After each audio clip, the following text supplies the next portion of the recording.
Okay, so, hi Alan, I'm Laurence. Hi Laurence. Nice to meet you. Pleased to meet you. Do you know why you're here? Yes, I've got an idea. So basically, I've got wax here, and I'm going to be modelling your head, while you hopefully tell us a bit about yourself, Yeah. where you come from, a bit Yeah. about mining, all that sort of stuff. Yeah. And all I was going to say is, if I move around you, don't follow me around. No, just. I've got to get side profiles, Yeah. the back of your head, and all that sort of stuff. So I'll be probably moving the chair around you, and etc. And every now and again, I'll get concentrating and stuff. But on the whole, we'll be just having a chat, really. Yeah. So, are you a miner, or were you a miner? When I left school, I was a miner, Yeah. and I came out of the Bentley pit. It was. I came out of the pit, looked up at the sky and a blazing sun, and I just turned around and said, "That's me. I'm not going down there again. I'm going to the army." How long was this? This was 1963. 1963. So how long had you been working in a mine at that point? From leaving school, about 4 or 5 years. All right. Yeah. I started off on haulage, and then I went pony driving. Oh, really? Yeah. And Go on. pony driving. One day, I'll tell you a tale about pony Yeah, driving. please do. There was this, well, you can imagine, I was just a young lad of 15 and a half, 16. You couldn't go down pit till you were 16. Okay. I'd be 16. And one day I was with this horse. I always remember it, Ruby they called it. It was a big horse for a pit pony. And going through air doors, what you call air doors, it was very frightened and it used to bolt and run. And it run away this day and run into a Warwick post. A Warwick post? A Warwick post, what they call a Warwick post, it's a girder, what you lift up and down to stop tubs come running. It took its eye out. Good God. Yeah. And, Really? Yeah. And in them days, it was full. There were no conveyor belts. It was full tubs one way and empty tubs the other way, going in and out to the districts. Anyway, whoever were driving this engine in the pit bottom, I got on the phone and said, "Listen, I've got this horse. It's injured. Its eye's out. I was covered in blood, everything." And I'm walking back, and the tub started up again, and the horse was rearing up. Good God. And going at it. So I got back on, next phone I come to, I got on it, told it, I started swearing a bit. Oh, on the motor, when I get down there, I'm going to do it, you know, this and that. I got to pit bottom, there were undermanager, Mr. John McCluskey, a vet, and my dad. And my dad just come up to me, belted me, he says, "Get out the pit." He says, "I'm that bloke you're swearing at." And I got kicked out. So I must have been the only bloke down the pit get a good hiding off his dad. So your dad got it all going again? All the tubs moving and stuff? Oh yeah, he was driving the engine at the time, Oh yeah. my God. Yeah, and I didn't know it was him, and I was on phone Yeah. like, oh well, when I think back to it, I must have been frightened at the time, you know, God, yeah. young lad, and that's it. So what happened with the horse? They just, you know, stitched its eye up and that, and it carried on again. Really? Yeah. Well, I suppose it needed much eyesight, Yeah, don't it? yeah. And Good God. and then after pony driving, I went with the surveyors. Right. And when I was with the surveyors, my job was to go on coal face and measure packs, what we call packs. Like stone walls, but when the weight come on. And 2 or 3 days went by, and I thought, well, why am I going on coal face when they're coming off? I was talking to men who've been putting packs on. And I had to measure the packs up and then go out to the pit and draw them in office, you know, for maps. And apparently they get paid by the yard. And when one day I didn't go on face, I just said, "What you put on?" They might put 2 yard on, and they were saying, "Oh, 4 yard, 5 yard." So I got sacked off that job. And I went back on haulage, and then I went in the army. I joined Coldstream Guards. I went Coldstream Guards, went to a few countries with Coldstream Guards, did 6 trooping at colours. Really? Yeah, we used to do Buck Palace, Castle, Windsor, St James's. Was the Coldstream Guards a difficult thing to get into? Was it like an elite thing or a... They threw me in, I think. Really? Yeah, and while I was in the army, I did a lot of boxing. Oh, right. Yeah, it all started, I did my training in Pembrey, and there was this PTI when I went in, and what he were going to do. And all What's this a PTI? PTI is physical training Oh, instructor. fitness instructor. Yeah. and he was going to do all sorts to everybody. And apparently they put me in the ring with him and I beat him. So Really? from that day on I was in boxing team. God, and what happened to the PTI? Did he ever... No, we were just friends, it's sport, Was wasn't there it? mutual respect? Yeah, we just got on all right. And I could have gone on a PTI course, but I chose not to. I went to Aden at Yemen. God. And then I was in Saudi Arabia, Yemen, in Aden. And I come off a roadblock. We used to do roadblocks and guards and everything over there. And then you used to go up country. You used to get attacked every night. But Really? What do you mean attacked? well, the Arabs, they used to be firing rifles at you, doing everything. And then they got a message that my dad had a heart attack. So we came back to camp. We were under in canvas, you know, big tents. Marquees, we were skipping in them, and they said, come on, there's a flight, you're going home. I said, well, I've no money. And all lads, well, you know, chipped in and everything, and I ended up with 10 shilling. I always remember it. Really? Yeah, it was just 10 shilling, 50 pence. And I had to get civvies, because you couldn't fly over countries in uniform and that. Oh. So they put me in civvies, and I got on in this VC-10, landed at Heathrow. When I was on Heathrow, everybody sat on plane, and MPs come on plane, took me off, put me in a Land Rover, took me to King's Cross. I says, have I got any money? I have no money. And they says, we haven't got any money for you. So they give me a warrant on train, went to Doncaster. So I came all the way from Saudi Arabia to Doncaster with 10 shilling in my pocket. Good God. And I was frightened to spend it. God. I was gagging for a drink. Yeah. Yeah. Bloody hell. And your dad was ill? Yeah, he had a heart attack. My dad had a heart attack. And while I was at home, I did another silly thing. Well, I say silly thing, but I don't think it is. My wife, well, she wasn't my wife then, but I got married, special licence, without their permission. So Without military permission? Yeah, without the military position, because I was under 21. And anyway, I went back after I got married, explained I got married, and I had to go and see those orders and everything. They just says, why did you marry her? I said, because I loved her. You know, just straight out. It says, case explained, and that was it. That's strange. Yeah. Oh, you have to get the permission. Oh, you did then, I don't know about now. God. Well, Bloody hell. So back to the mines for a while. yeah. So you were down in the mines, what are the dates? Oh, 59 till 63. And then I came out of army, and I'd been offered a job at ICI. So I took the job at ICI, and then I was there a couple of years, and it came up, redundancies came up, and as I was going home, I called up Pitt at Armthorpe, Markham Main, and Barry Whaling, he was a personnel chap there then, and I was talking to him. I said, what's the chances of starting at Pitt? He says, Monday. I says, honestly? He says, yes. So I went back to ICI, put my notice in, and started at Pitt, but I had to do my training again. Right. So I did all my training. And that was it. And when was that? That was, what would that be? 70s. About 74, 5, something like that. And did you stay like that till you were retired then, after that? Yeah. 92 we were finished, went pit shut. Yeah. Gosh. And so so let's go back to the beginning. So you were charge of the pit pony is always good to talk about. Yeah. So you had one charge of one pit pony? Yeah, well, you did. You had a pit pony. I mean, when I had that Ruby, who had she took her eye out, they gave me another horse called Torch. And Torch, when you know, you can imagine young lads coming out of the district about 2 miles to walk and say, you know, something like that. And we used to ride them out. But if I had a friend with me, and I said, come on, jump on and all, it would just walk into the side, it wouldn't move. It knew there were 2 people on its back, yeah. Oh, they were very intelligent, actually, pit ponies, yeah. Yeah, they were intelligent. And they wouldn't have been a very nice life for them. No. No, but it was there. And I used, with pony driving, my job was taking materials in.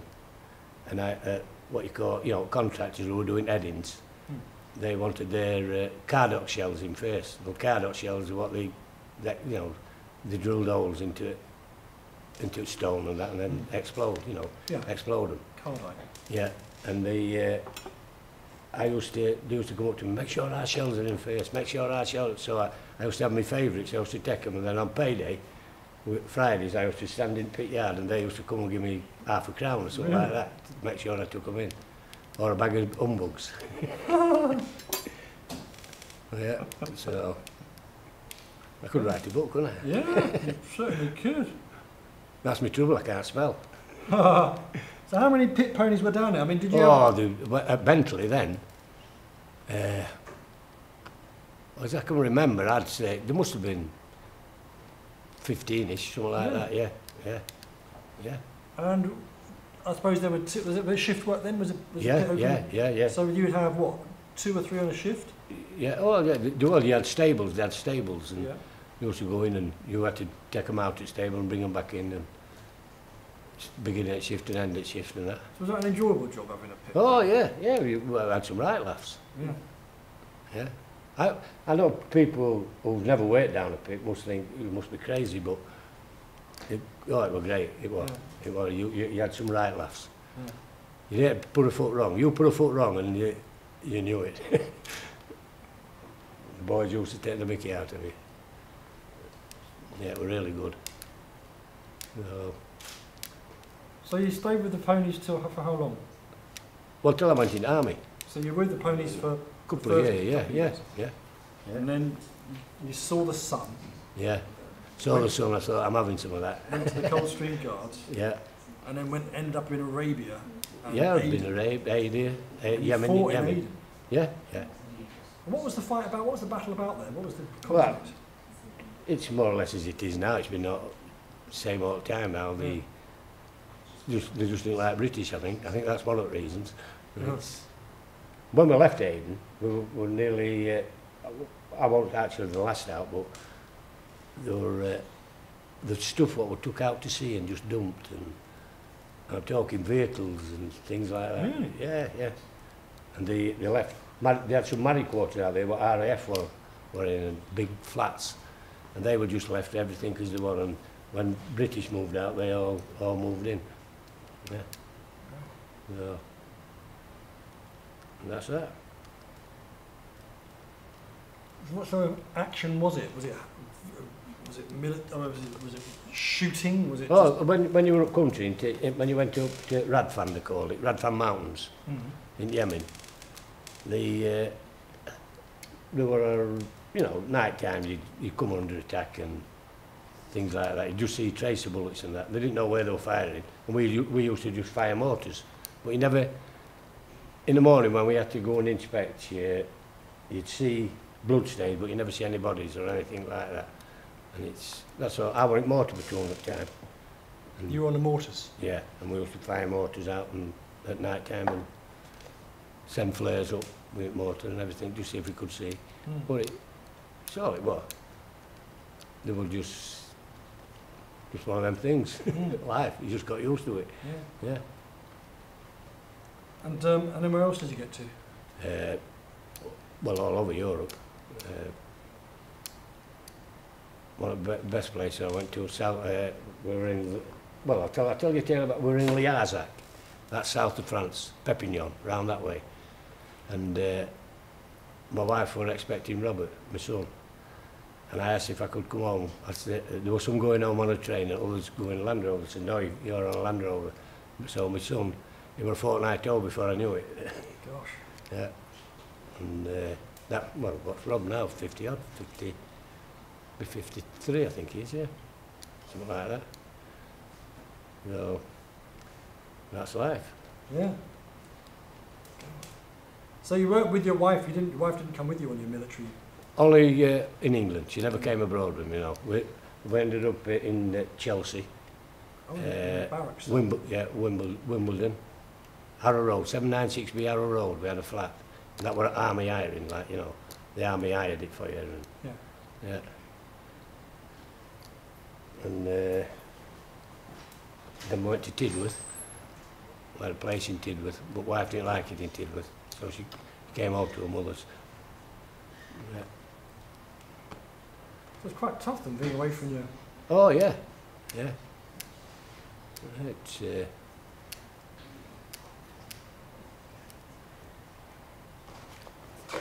I think it's marvellous there what you're doing. I think you haven't seen it finished yet. Oh. Don't worry, you It's might got to be very- better than what I've got on my shoulders. You've got what they call a good head. A good head. You've got a good head. Plenty to get hold of. Yeah. I can't do subtle heads at this time, Can't you? this amount of time I have. So where do you live? Armthorpe. I'm sorry, okay. Yeah, I was born in Bentley, but So you're a Yorkshire man, I'm a Yorkshireman through and through. and was your father a miner? Obviously Yeah, he was, my father was, my grandfather was, Really? yeah. My mother's side was, but well, I shouldn't have come into this. Go on. When I was 3-year-old, my mother left us. Right. My dad was working down pit, and his friend's mother died, so he said, come and live with us. And he came, and there was me, well, there was my eldest sister, Betty, she's died now. My youngest sister, Sandra, she's died, and Pauline, she's alive, she's in Scarborough. And myself, there were 4 of us. I was 3-year-old, I was next to oldest. And my mother did a runner, Oh, right. and that was it. My dad, they got divorced. I mean, in them days, years ago, 50s, beginning of the 50s, it wasn't here, was it, divorce? No. But it was. And my mother lived in next street to us. Right. And What, by herself? no, with this chap, who my dad's so-called friend. Okay. And but she never spoke to us. Really? I can never ever remember my mother talking to me. Really? Yeah, it's true that. And I have a half sister, Mary. I heard from Doncaster. No. Oh, you'll not know them then. Robinson's dentist. Years ago, there used to be Robinson's dentist in every village. Right. And that he was my brother-in-law. He married our Mary, and my mum had before she met my dad or something, I don't know, well, you know, I was that young. And I always remember coming home, when my youngest sister died, Sandra, I came home and they lived on Thorne Road. They had a dental surgery on Thorne Road, and they asked me to go round and see him. I went round to see him, and Peter Robinson, he says, talking, so-called brother-in-law, he says, I'll do your teeth. I says, yeah, great. So we went up into surgery. And he's looking at me saying, yeah, I'll do this, do that. I said, yeah, you'll get on with it then. And he said, it'll only be £100. Well, £100 in 60s were like Good God. 10 grand. I said, no, don't bother, I just walked out. How bizarre. Yeah. I mean, when I came out of army, I was a sergeant when I came out, and the pay I got was £53. God. That's what I came out with, 53 quid. Yeah. So did your father meet another woman, or No, he never did. so he looked after? He brought you up. Brought us up, yeah. I had more aunties than anybody in the village. God. I say, who's that, Dad? He says, Auntie so-so. Did he not want to find another woman, or did Well, he? I don't know. It's my gran and my dad. They brought us up like neighbours. I used to come home. We used to come home from school, and they used to be, you know, go to Mrs. So and So down the street. She's got your tea. Go and do errands and just things like that. Yeah. And while I was at school, I used to do a milk round from Crawshaw, Mr. Crawshaw, and my job in the morning. I was only about 9, 10. I used to have to go and fetch horse out at the field and get ready and go do milk round before I went to school. So horses is a bit of a theme at the moment. Oh, it was, yeah. But I don't like race horses. Oh, really? No, I'm not a gambler. I used to do milk round, well, all weathers, for a few years that before I left school. And it got that bad. I used to walk into the classroom in the morning with my hand out to get cane, because I knew I was late. I had cane every day. Good God. Yeah. Well, it got a bit of a joke. God, God.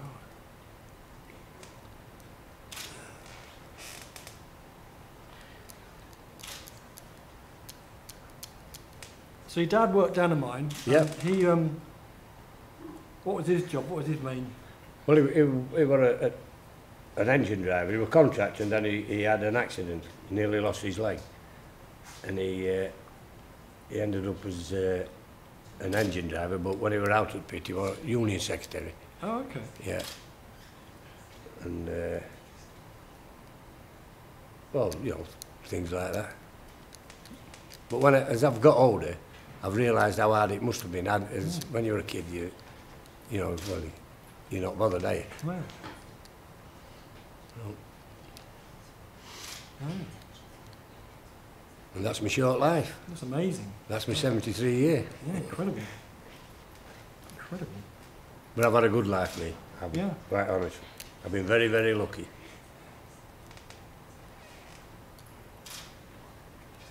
Well, do you make your luck or do you just ride it? Just ride it. There's a guardian angel, isn't there, watching you. So they say. You've got to take life as it comes. So do you think your mother leaving home like that gave you that kind of philosophy about kind of... Well, could have, yeah. I mean, how long is it now? I have a colostomy bag on for me because I got bladder cancer, and they took my prostate, lymph glands, and my bladder, Bloody hell. and that was 14 years ago. And Mr. Levekis at Doncaster Royal, he used to phone me up, and I used to go out to people who got bladder cancer and explain to them about what it was like for them. But apparently he's left now, he's gone to London, I think, so I don't do it. And, he told we had to go back every month, then every 6 months, then every year, and as it went on, like, I got to 5 years and went in, he said, right, Allan, he says, I don't know what you're doing, but carry on doing it. I said, why is that? He says, because they only used the last 5 years with this, and I've had it 14 now. Really? I've done it 14, yeah. So that's what I say, I've been lucky. I think you've got the right approach to life. That's it, yeah, you've got to take life as it comes, haven't you? I think this might be a life coaching lesson to the world outside this film. Nah. Or I'll get locked up. It's all about your approach, isn't it? About your outlook. Yeah, that's right. You know, if you've got a happy demeanour, a philosophy of enjoying it when you Enjoy life, yeah. That's what you've got to do. Help who you can, what you can. Because I don't know how the world's going now when we put telly on now, all these stabbings and things like that. Well, you can't wait up. But we don't want to get into politics. Not in the first hour.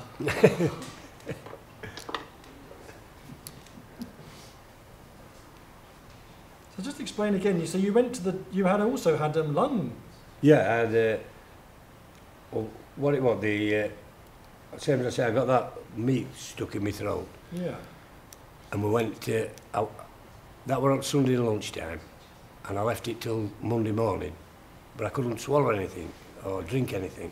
So I went to A&E, and they x-rayed me and did everything, took me up into a ward, put me in a bed, and this chap came down about it was tea time. He said, we're going to operate on you tonight. He said, but will you try and drink this? I don't know what it was. Anyway, he gave it me, and everything came up, and I cleared it. So we're all right, and then they showed me their x-ray, but like a golf ball on my lung. And the Doncaster Royal says, we're sorry, but you've got lung cancer. Northern General says, Doncaster shouldn't have said you've got lung cancer. And I was backwards and forward, backwards. And then they told me, I forget his name now, this surgeon at Northern General. He said, what we're going to do, we're going to take you down to theatre, and we're going to operate on you, and you'll be out until we take part of your lung and send it away and find out what it is. And that's what they did. That's what they did, and came back. How long were you out for? I think they told me about 6 hours, and they sent part of my lung to a lab, and it came back, and apparently it results what it wasn't cancer, but a growth caused by coal dust. This is the words he said to me. He said, it's a growth caused by coal dust, what would have turned into cancer, but you caught it. So really, I was lucky for getting that meat fast. Yeah. It'll turn into to lung cancer. And when I got bladder cancer, I passing blood coming out. Been out for a drink on Friday nights with my mates. Like, came out and I went to the toilet. I passed blood, so I went to the doctors and they sent me to hospital. Checked the cameras down and everything. He says, "Yeah, you've got cancer," and that was it. For a fortnight, I couldn't stop.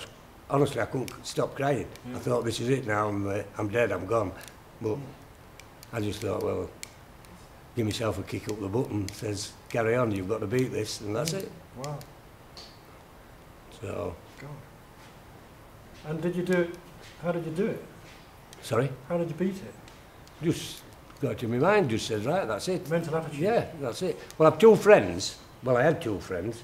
They worked down pit with me. They were Tommy Truitt and Ronnie Lee. And they got exactly the same as me.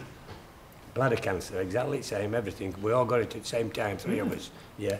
And I said to Mr. Levekis, before they operated that on me, I says, what advice would you give? What would you? He says, we're not allowed to say that. And he says, but if I had an apple and a part of it was bad, he said, I cut it out and eat the rest. I says, that'll do me. I'll have a bladder out and a bag put on. And Ronnie and Tommy, they wouldn't. They had chemo and they're both dead now. Really? Yeah. Really? Yeah, they both died. And I just don't, people just don't believe me.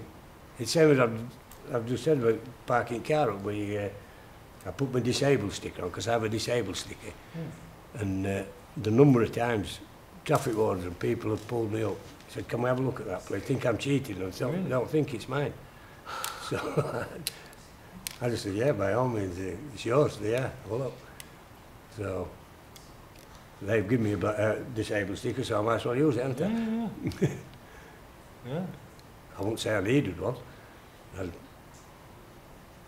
just got, what they're doing, they're just taking little bits away from me all the time. Yeah. They're not going to kill me all off straight away, just a bit at a time.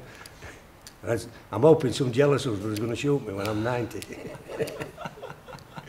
What a way to go. Yeah.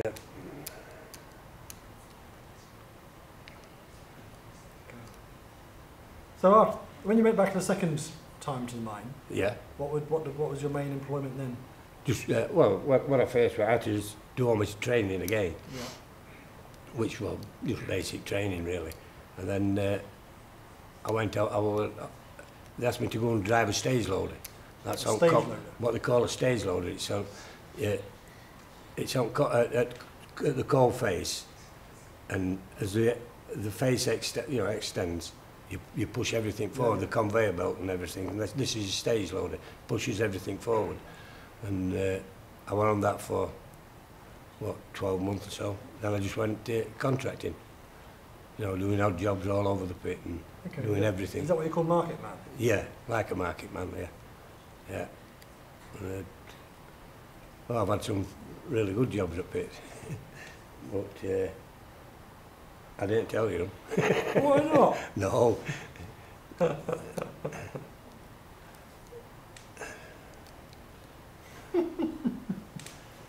What's a job you can't tell anybody about in a pit?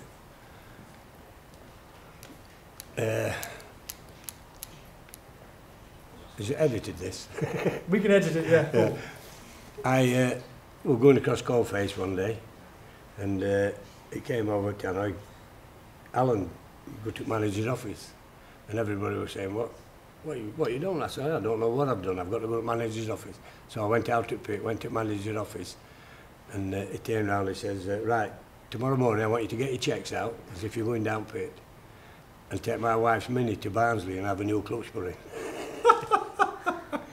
That's one of them. So I jammed it into first gear, second gear, and I drove all the way to Barnsley, to workshops in second gear with this Mini. And there's all sorts of, I get locked up. And I got sacked. You got the sack? I would have done. Yeah. God. Different things happen. So you were a trusted man on the top? I must have been, yeah. I had a lot of friends.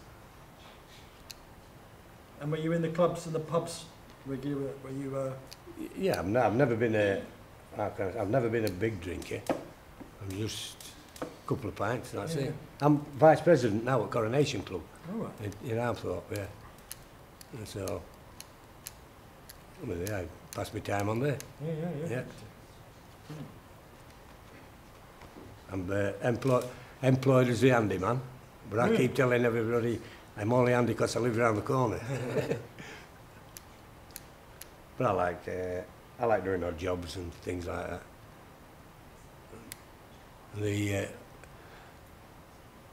I'll tell you another one. Somebody reported me for doing it. I don't know who it is anyway, who they report you to. And me and my wife had been to Las Vegas. I came back and I got this letter, somebody were coming to see me. And these two chaps came round and says, you've been doing odd jobs around the village for people. I said, yeah, that's right. You've been doing this, been doing that. I says, yeah. And they says, you're admitting to everything? I says, yeah. They says, well, why are you admitting to everything? I says, because I've done nothing wrong. They said, what do you mean you're on what were it? Invalidity? But I said, I'm not. And I wasn't then. You know, well, I'm not now, like, but they said, well, why are you admitting to everything? I said, because I'm 65 and I'm an old age pensioner. They says, and someone had reported me, because I'd been to Vegas and all this and doing odd jobs and everything. And they put down that I was 60. So I thought, can you tell me who it was so I can thank them? They said, no, they won't tell you. God. So there's a lot of kind of jealousy around. Oh, there's a lot of jealousy, yeah. You get a lot of jealousy all the time, in every walk of life, don't you? Yeah. But it's there. Holidays seem to be your thing. Sorry? Holidays seem to be your thing. Oh yeah, I love it. I love holidays. Yeah. I'm going to, well, I've told you, haven't I? I'm going to Thailand, May, Cyprus in May, back to Benidorm in August, and Goa, India, for New Year. That's this year up to here. So, we'll see what happens. And does your wife like it as much as you? Yeah. So that's with the compensation you got for the love? Yeah. We just have one account where that goes in, and that's what we call holiday account. Yeah. And that's it. Brilliant. Good idea. I keep sending them an email asking whether they're going to take the other lung out.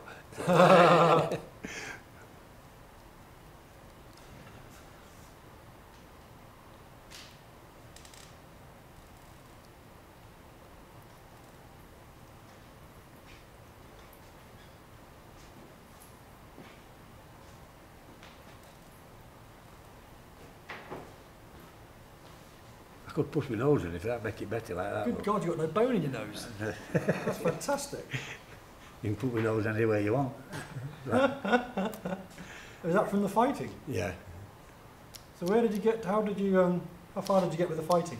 Boxing. Just you know, army and different regiments and for army and it's just military, that's all it was, just boxing, yeah.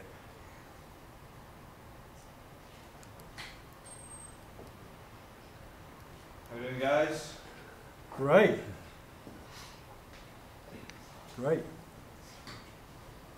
Is this going to be an X film? A next film? X, yeah. Yeah, it definitely can be rated. If you want to go for it, we can grade it. It's a horror film for sure. Oh, it is, yeah.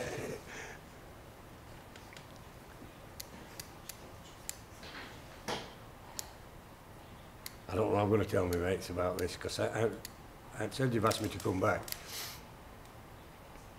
I'll just have to tell them to pick best looking. I know what they'll say. They'll say, the reason you've come back, because my son-in-law told me he was Union Secretary at Hatfield Pit. Well, Hatfield won't last him to shoot, won't it? And he was there for quite some time. And they'll all say, it's only because Tony was Union Secretary there. Well, it's not to do it anyway, is it? No. No. It's just people who put themselves forward. Yeah. If you've got anyone who wants to come and do it. They come. Yeah. That's it. It's those with the right attitude to life. That's right, yeah. Those who see a bit of fun ahead. Yeah. Why not? Go for it. Sorry, I'm just going to Sure. get into your eyes for a bit. Get into your eyes. Look into your eyes. I can't see. That's good, just as well. I'm blind. Just as well. So Laurence.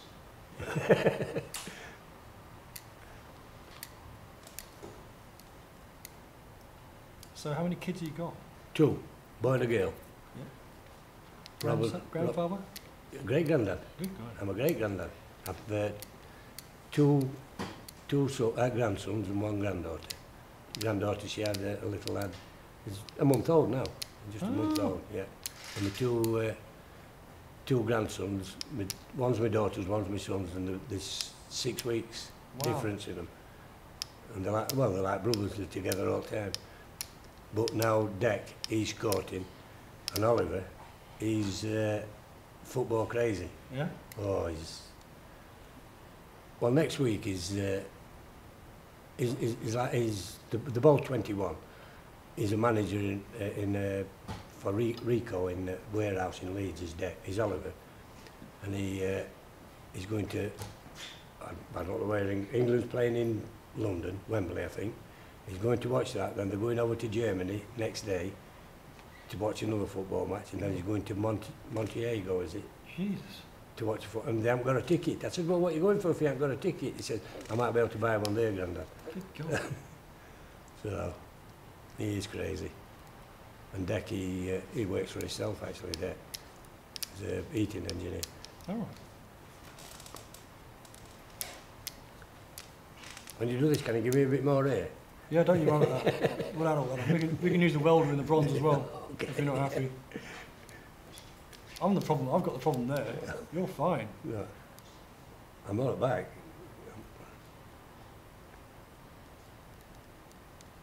So did your wife work when you were away? Yeah, my wife, she worked as a night care officer for council for 35 years.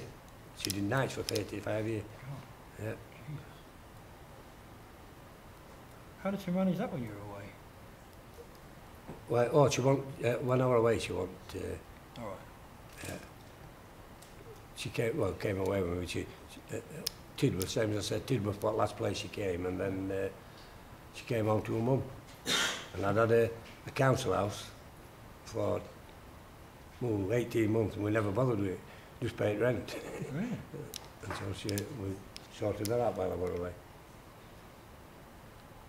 And my wife, actually, we've been married 50 odd years now, and I'd only been with her a fortnight before we got married. Jesus. And I came home from Germany, and I was walking into my dad's house, Sunday dinner time, and she was walking out. Oh, your dad's house? Yeah. That's the first time you met her? Yeah, she used to work with my sister, me and my sister. And that was the first time I met her. And then I took her out that night, and then I went back to Germany, and then I got shipped to Hayden, and I came back, and we got married, special license. Really? Yeah. So I only knew her a fortnight. I only actually with her a fortnight. Good God. Yeah. 53 years ago. Oh, yeah. Yeah. You must have been a charmer. I must have been.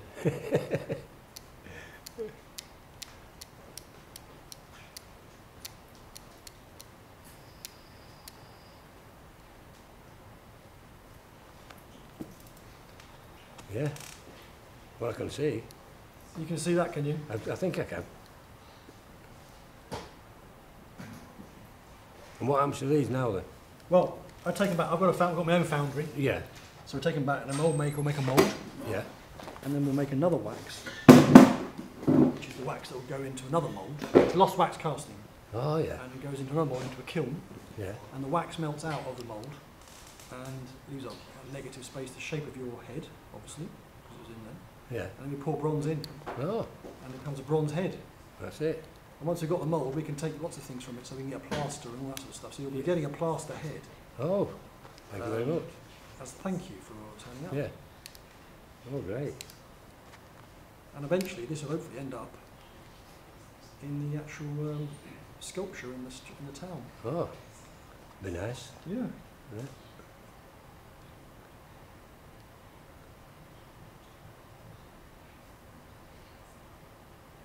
quite exciting, to be honest.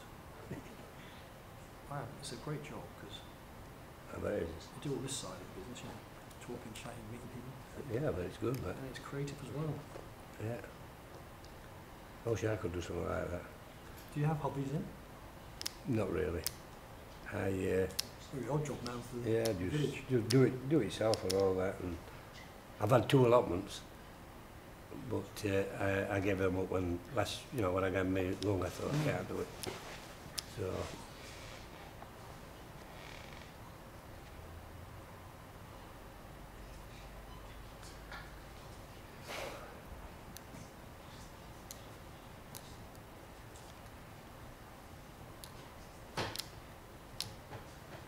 So what's your best job in the pit? What's your main favourite? well, just contracting, like doing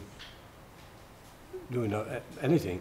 Never know. Asking you, yeah, you just ask, will you go and do so? Will you do this? And I've worked all over pits, in Armthorpe more than Bentley. I was only a young lad in Bentley, wasn't I? Just pony driving and surveyors.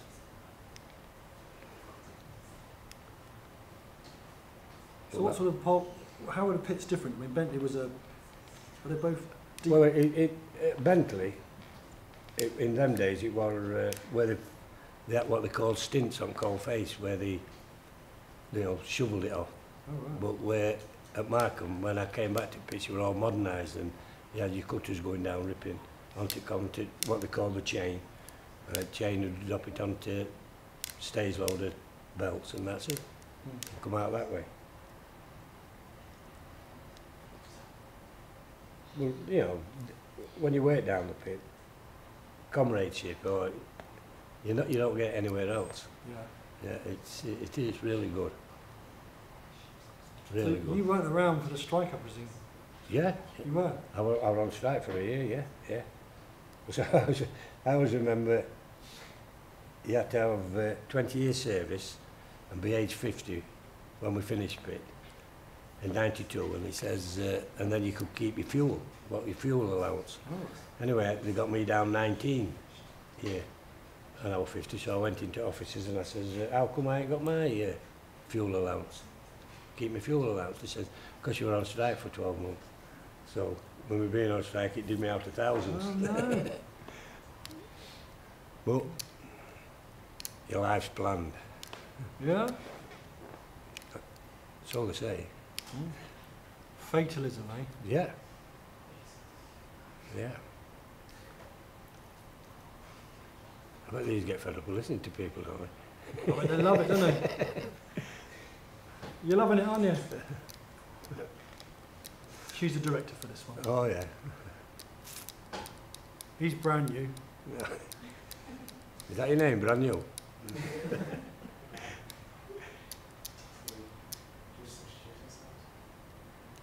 I always remember I was on Tower Guard when I was in the army, and I was corporal. And on Tower of London, you have what you call a spare guard room, where there's two corporals, they stand there just talking to public. Ah. And anyway, my wife Catherine, she got Robert in a pushchair, and she come to meet me this Sunday morning when I was on guard. And there were all these Chinese round and everything. And they come, taking photos, you're in your bearskin and tunic and that. And Catherine moved out of the way and they said, oh, no, we want a picture of you, we want to take photos of her, not me. So you were in the bearskin hats and everything? oh, yeah. God. Coasting guards. Yeah, the proper, sorry, I didn't really clock Yeah. what that meant. Yeah, So it's the big hats yeah. at guarding outside Buckingham Palace. Yeah, we have done book Palace few times. In fact, 2014, I got invited to a garden party. Really? Me and Catherine went to a garden party. Oh, it was brilliant. Yeah? Yeah, at Book Palace. Really nice. So did you stand guard outside Buckingham Palace? Oh, yeah, a few times. Loads Yeah? of times, yeah. What was that like? All right, you got used to it. So we used to do Buckingham Palace, St James's Palace, Tower of London, Windsor Castle, Bank of England. Really? Yeah. How incredible. Does that take incredible discipline? Oh yeah, you have to. They were a lot harder then than it is now. They're not like in your training. I were 18-year-old, 17, 18-year-old when I was pair-bright training, and I cried, and everybody did. Really? Oh, it was terrible. They used to knock hell out of you. But now they're not allowed to do anything like that. What sort of training? Explain to me what the training entailed. Well, just being a soldier, fitness and that. You had to do runs, full battle kits, getting you up in the middle at night and doing all sorts, just being cruel to you. Yeah, basically just being cruel just to being you. cruel to you. And life for a bitch. Yeah. And did a lot of people give up? Oh yeah, when I was doing my training at Payback, quite a few people gave up, and they couldn't take it. And was the Coldstream Guards a privilege? I mean, was that like a sought after? Yeah, well, there's Grenadier Guards, and Coldstream Guards, Irish Guards, Welsh Guards, they're all foot guards, household brigade, and they still stick together and that. I go to Coldstream Association and things like that every month, every Tuesday of every month, first Tuesday of every month. Oh.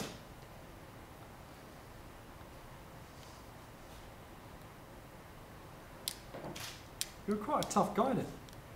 No. You're a tough guy. No, I wasn't. No. I've had my moments, but I won't say I was tough. I just don't know. I mean, you just train and you just get used to it. It's part of life. So what's your kind of, getting through training? Why do you survive? I mean, is it because you've just got an attitude of... Yeah, just saying you're not going to beat me and that's it. That was my attitude. I don't like being beat. But I've only got one downfall, and that's spelling. All right. I cannot spell. I try, but I can't spell to save my life. I'll tell you a tale.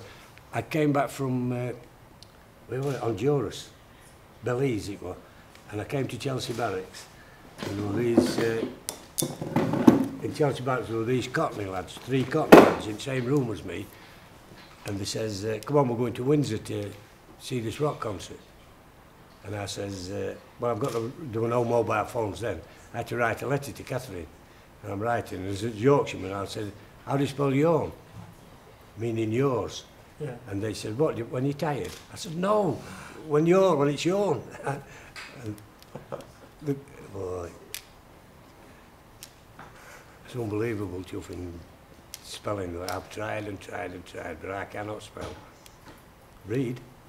You can read? Oh, yeah, read and everything, but I've tried all my life and can't do it. Yeah. Why? I don't know. I'm all right now with iPad. You can. Sculpture. Yeah.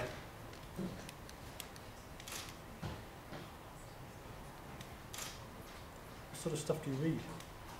Well, just newspapers, really. I'm not one for reading books now.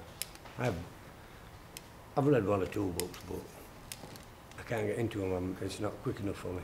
Same as fishing. I can't get into fishing. It's too slow. A few friends will go fishing. Why don't you come? And I've tried it once. That was it. Yeah, you've got to love it, haven't you? Is it like a beeswax, that? Yeah, a little bit. Yeah. It's paraffin. Yeah. Paraffin modelling wax. It's got a sculptor's modelling wax. Yeah.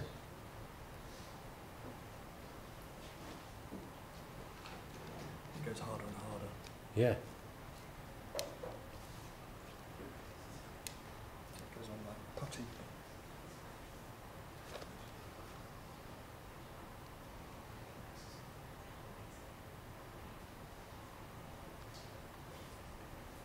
I don't know how they all sit quiet. They're not, they're gossiping away out there. Listen to an idiot like me talking. And I can't see expressions on my face because I ain't got my glasses on.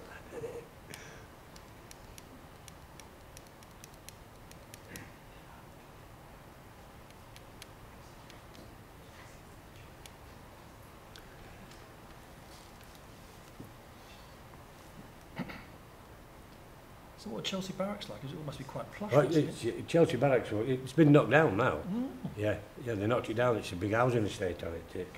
It used to be rough there sometimes.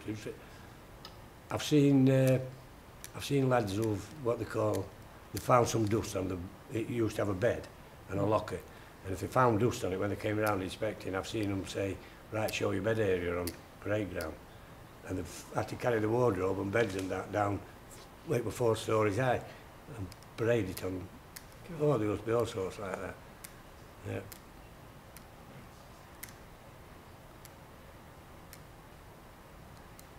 But I won't swap it. I won't swap my life for anything. Mm. No. The same as I say I'm a great granddad now, but I keep telling them I've always been a great granddad. I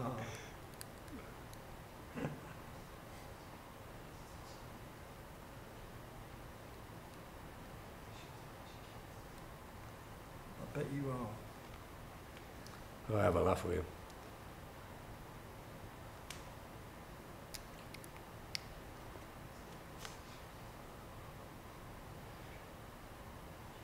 I think it's marvellous how you can just do that. Mm. How long did it take you? To really... Did you start really young? I didn't really know I could do it till I started this project. Yeah. Because it takes so long usually. But this quick, short, fast, modelling was something I didn't know I could do. I mean, I was very worried when I first started this. Yeah. But it's something that, I mean, I've been doing it for 30 years. Have you? So, and modelling, basically just modelling like this, called modelling, for 30 years. But this is a special type of modelling, really. This is in wax and observation, quick under pressure and all that sort of stuff. So it's a skill that I kind of have perfected doing this project. Because usually we do a portrait, like, someone will turn up in the studio in clay and you'll be measuring up with calipers and you'll be doing this and doing that and going back and getting it all right, getting the skull sorted out, and then you start getting the muscles on top of the skull, and then you start getting points of the skull where the skin hits the skull. Goes on and on, and come back next week, and you go back next week and you start building up the surface of the skin, and you start looking at the soft bits last and the hard bits second, and come slowly out of the head, and it goes on and on and on for months, weeks and months. And I'm doing this in 2 hours. It's like, I don't understand, I'm breaking all the rules. Yeah. And it's hit and miss. Sometimes I get a likeness, sometimes I don't. I need when I can see that now, I can see it. Yeah. Around my eyes and nose and that, yeah. It's coming. Yeah. We're probably about halfway through at the moment. Yeah. I had to decide just then, your mouth is often quite open, just about, it's quite nice. So Yeah. it'd be like a slightly open mouth, which is good, Yeah. which I haven't got in any other heads. So you're just about a talk.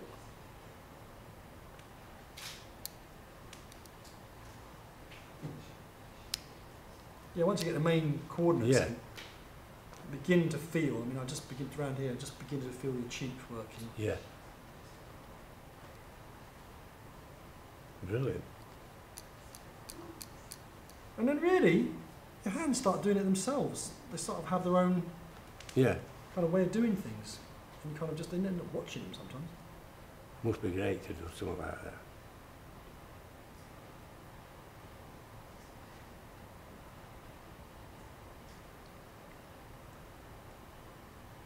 I think there is something very lovely about just looking and trying to make something look like something. Oh, yeah. I don't know what it is, but it's something very, very Oh, satisfying. it must be. Yeah. I mean, it must be, how can I put it? To be able to just walk into somewhere and just play a piano. Yeah. Something like that, I'd love to do something like that, but I've never been bothered to learn. Yeah.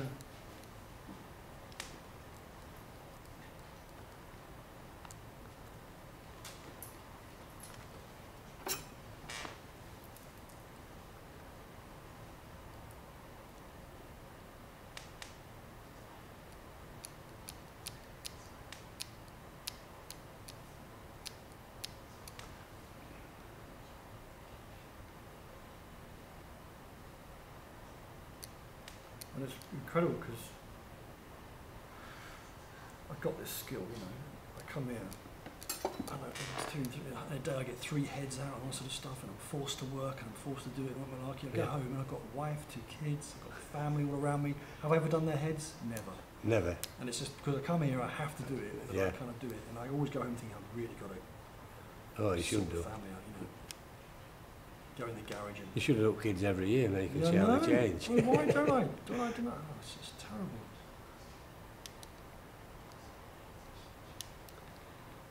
My job tonight's calling bingo. Oh, really? Yeah. Yeah, I've got to call. I do it every Wednesday night for all people in club. Call the bingo for them. Fantastic. Do you do all the 66? Yeah. Sticks, whatever. Oh, I got a new one Two last. fat ladies. Yeah. At the end of your foot, 8-0, blind 80. 8-0. I gave him that last week. So you've still got quite a good community, Oh yeah. because often people talk about when the mines close, how the community's closed Oh down. no. I mean, it was a sad thing when mines did shut, but I've never seen any, any hardship by it. All my friends really, they've all got jobs and they've just carried on. It might have been 30 odd years now, hasn't it? 20 odd years, 30 years. So, I know when they first said they were closing, they had a cabin on, like an office on pit top, with people in, and you had to go in and say, oh, I'd like to be a bricklayer, I'd like to be this, I'd like to be that. And I went in, me and my friend went in, and Peggy, he called him, and Peggy says, I'd like to be a Concorde pilot, and I wanted to be a brain surgeon. And they kicked us out. Brilliant. Brilliant.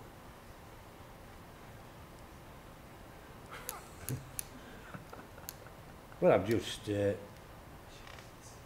I went to sign on Dole. I've never been on Dole in my life, but I went to sign on Dole then. That was in '92. And the young chap there says, you'll have to get a job. I said, who said I have to get a job? He says, we do. I said, oh yeah. I said, and how do I stand with my old age pension when it comes to my old age pension time? With stamps and that. They said, oh, you've got enough on already. So I said, fair enough. Thank you very much. And that was it. Never went back, never claimed anything. And just did odd jobs all over. Yeah. Gosh. So, is that to keep it warm? Yeah. Yeah. Yeah. Your armpit.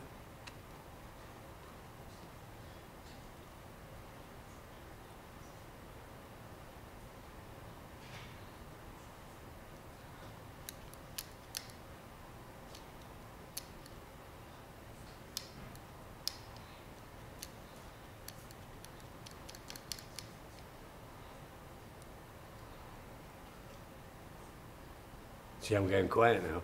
Yeah. I don't know what to say. You don't need to worry. We've said enough. The film is done. Is it? And we're getting locked up? It's now X-rated. So did your brothers go down the pit? They were all sisters, weren't they? I had sisters, yeah, well, the only lad, yeah. So how long did your dad last? Oh, my dad died when he was 50 odd, middle 50, 56 or something like that. I just teaching. Yeah, Oh, you're quite young. yeah. What did he die of? It was put down on his death certificate as a misadventure. He was one for his whiskey in the house, and he was taking barbiturates tablets, and he took them twice because he was drunk, and they put down a misadventure. Oh, really? Yeah. So, Gosh. and when my sister died, I wasn't in army when my sister died, Sandra, my youngest sister, and she'd been out with a friend, and a friend came back, we're at my dad's, a friend came back with, and they were sleeping in the same bedroom, and my friend woke up next morning, Sandra had just died. What? Sleeping next to her? Yeah, How old was she? Sandra was 21, What? yeah, she was 21 when she died. Oh, what's she done? To be honest with you, I don't know. I've no idea what it was. Well, I asked if it was drug related and that, they said no, there's no drugs or anything like that, but I've no idea what she died of. Good Because God. I was away at the time, Hell of a shock. yeah. But I was in Tidworth actually, and to be about 68, 69, and they got a telegram and fetched me into office saying we've had a telegram from your dad that your sister's died. And I said, no, you've got that mixed up. I said, you've got a telegram off my sister, my dad's died. And I didn't believe it till I got home, but it was Really? Sandra who died. Bloody hell. So she was sharing a bed with her friend, Yeah, woke up in the morning and she... yeah. She died. Just died.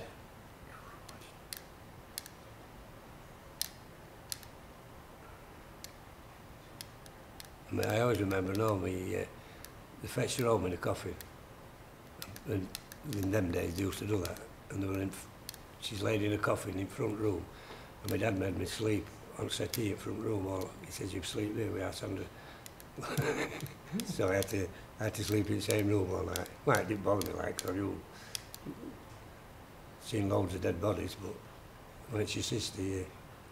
Yeah. Good God.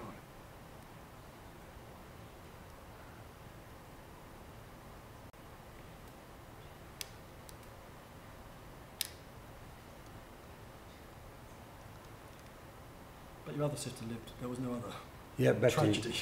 Well, Pauline, she's the middle one, she was adopted.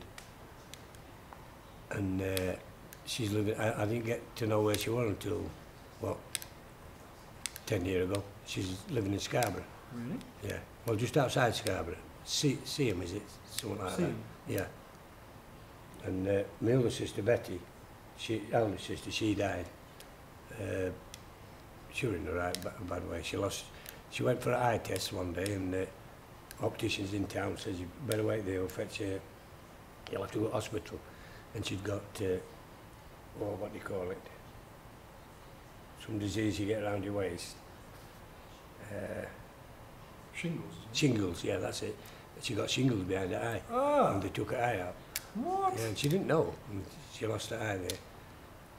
And I went to see her, I said, aye, Betty, are you all right?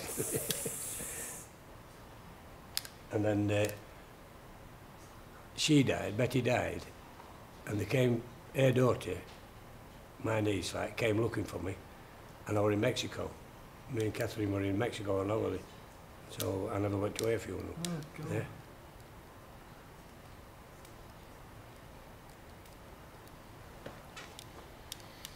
Blimey.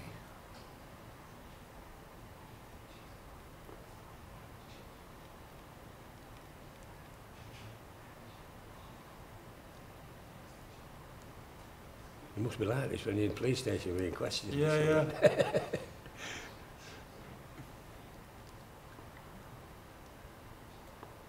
Did you like Mexico? Yeah, yeah. I've been a couple of times to Mexico, but I'll tell you, on one time coming back from Mexico, we were on Cancun airport, and as luck happens, we were the last on the plane. And we were walking onto the plane, me, Catherine, and my grandson Oliver, and his mum Sandra. And I thought they were spraying foreign shots like they used to on planes, but it was smoke. All of a sudden the alarms went off, chutes went down, plane were on fire. Jesus. And everybody scrambles off plane like, and it's on runway, it's on fire on runway. And we were delayed 24 hours till another plane came. And I had a Premier account at Barclays at the time, and my daughter Sandra, she'd only got an ordinary account, and we were insured with Barclays. Anyway, I came home a few months after, and Catherine says, oh, there's a cheque there for you. I said, what's that? It says, from Barclays, insurance for, but you were delayed a plane, 900 quid. I said, oh, very nice. And Sandra got, I think it was 29 quid. And I got 900. God. Yeah.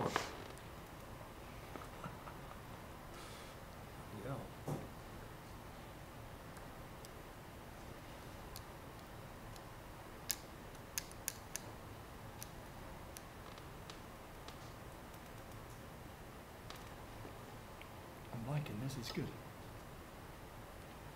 Oh, It's always good to end on a good one at the end of the day. is it? It's the hardest. It's quite tiring. I bet it is.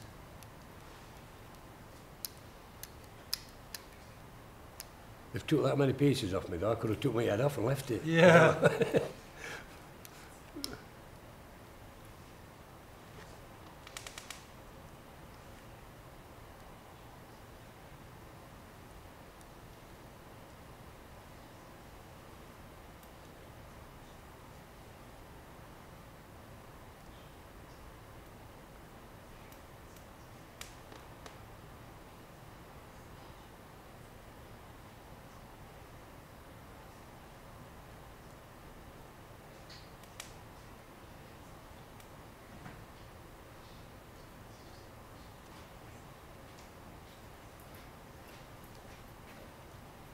some more.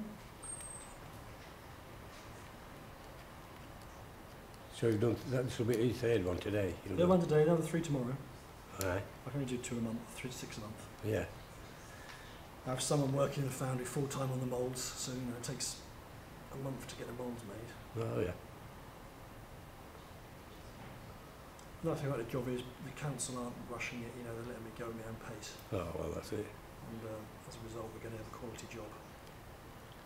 My daughter works at council office here. Yeah? She's manageress actually. A chap came in last week demanding money. Or some, wanted some. She said, you've already had your money, what you're entitled to, all this and that. He had a carrier bag with him. And in this carrier bag, he had dog muck in it, so I dog muck all over office. No! She had to call police to get it, yeah. You're joking? Yeah. Good God. Yeah. She gets a lot of druggies in. Well, it's quite bad, isn't it, at the moment, in Doncaster? Yeah. In the council, you see everything, don't you? Oh, yeah.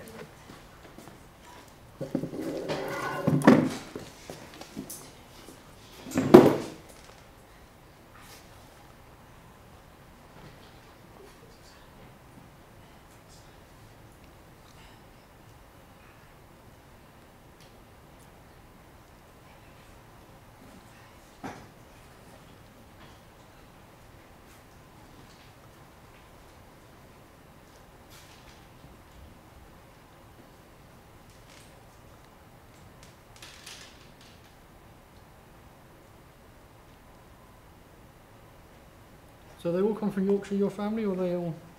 Well, Where do they come from originally? originally, I think they're from up north, you know, Durham way. That way they came down to work in mines. My great-granddad, my granddad, and my dad. They all came to Doncaster to work down mines? or Yeah, what? yeah. And my mum's side, my mother's side, like I know all her brothers, they were all miners.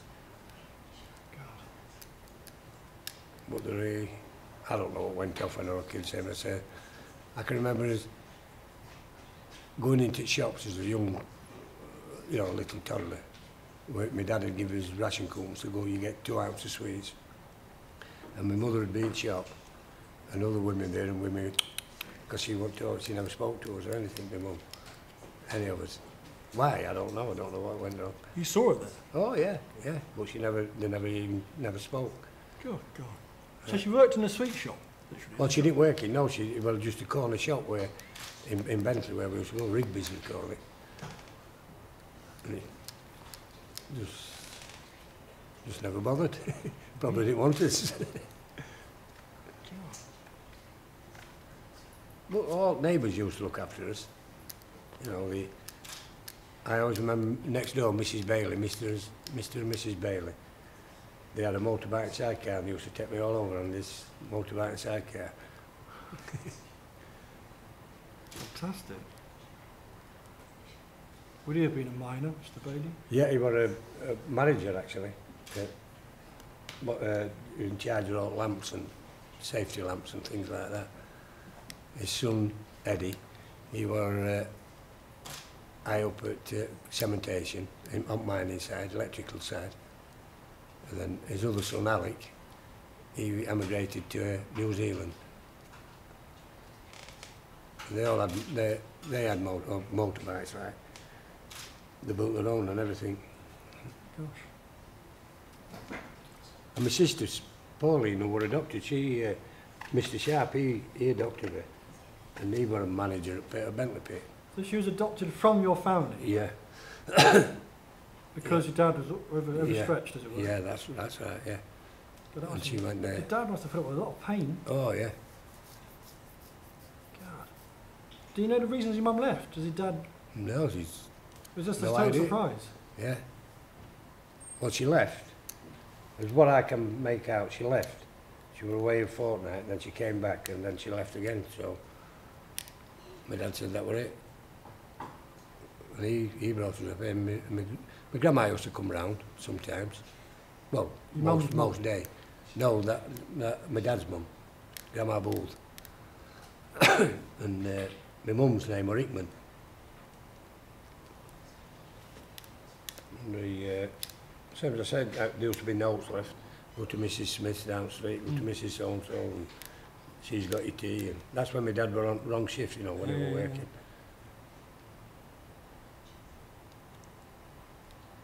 I had a friend who had a, it was like a railway carriage at Cleethorpes, Beach Home, at Cleethorpes, and we used to go there every year for a week. Into this caravan, well, not a caravan, it was like a railway carriage. That was holidays. Living like a gypsy. Yeah.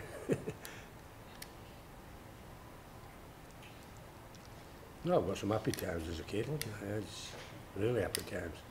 I used to be into trouble for where you been all day. Yeah. Was it quite a rural upbringing? Were you quite Sorry? in the country? Yeah, I used to love it. We used to go bird nesting and things like that. But you could then when I was a lad. I mean, it's against law now. What was your best egg you ever got? Tony owl, I think. Really? Yeah. What did that look like? White, like round, white. I mean, now you ask the kids now, they don't even know what a blackbird is.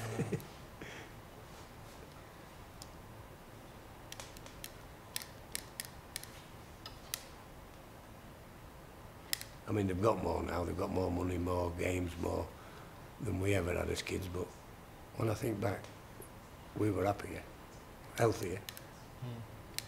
Used to play football about 20 aside. Yeah. Cricket, you had a dustbin lid for wickets.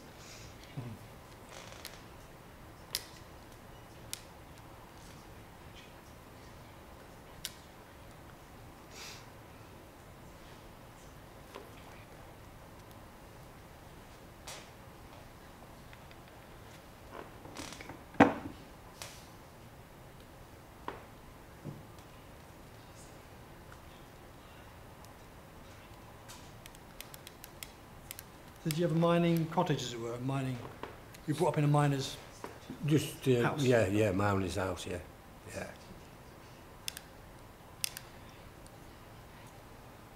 Big backlight fireplace, I always remember it.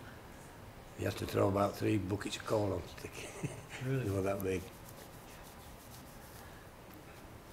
Well, I've listened to them talking about mines all my life, really, when you think about it.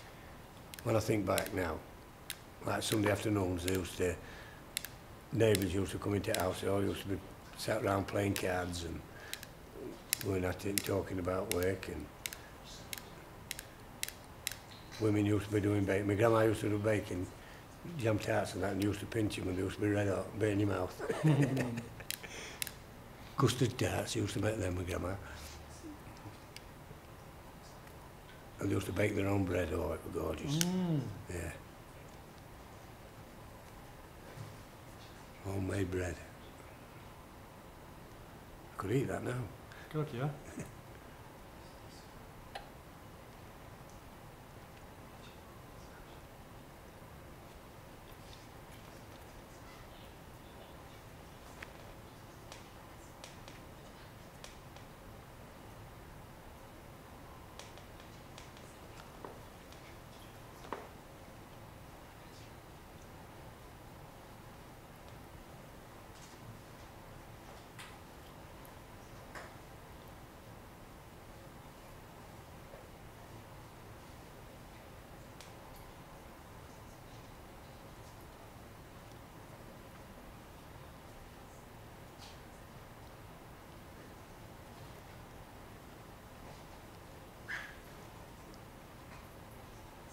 I imagine having to sit here like that, not being able to move for 2 hours. You've been pretty movable. You've been managed to move your head around. Yeah.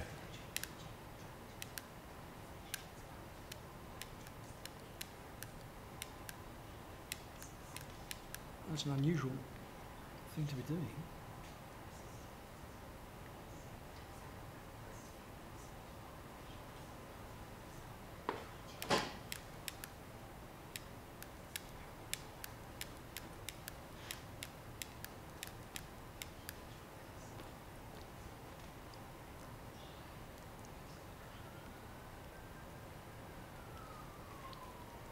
So your wife didn't fancy coming? No. One before you, we had grandchildren, daughters, Did you? sisters. It was like a little carnival.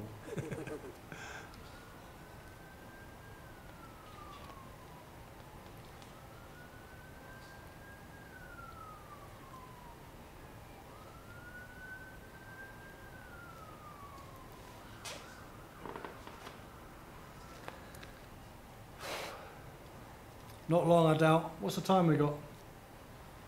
4:15. Oh, great. Yeah. No? Yeah. 45 minutes. 45 minutes. Yeah. Very good. We all have a special time to finish. 5 o'clock, and that's it. Yeah, it has to be done in 2 hours, otherwise, if it's not caught then, it's rubbish. It's too bad.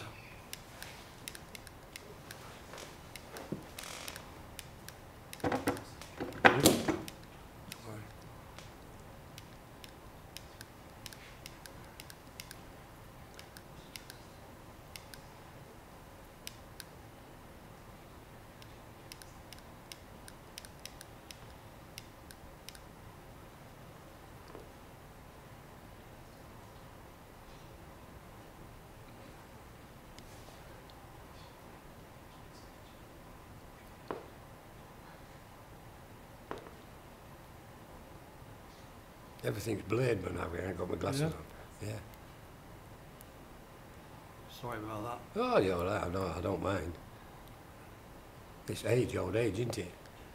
Not getting any younger. I'm wearing glasses now and I have to say I still can't work in them close like this. Oh, no. I bet you can. Horrible.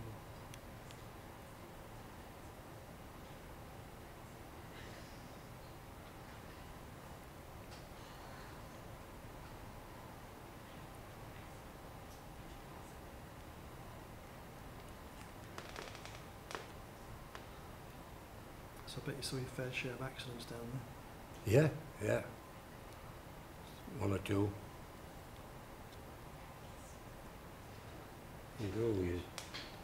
It's a hard life, but it's a good life, if you know what I mean. I know it sounds silly, that, but that's how it is. Yeah. Comradeship is brilliant.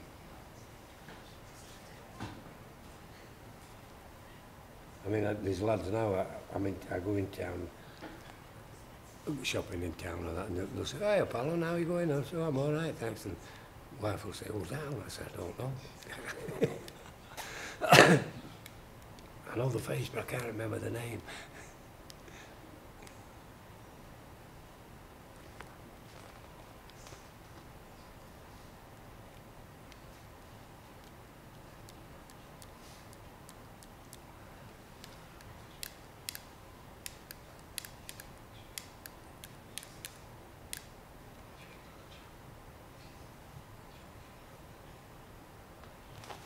I bet they're all bored stiff. Doing it all day, they're loving it.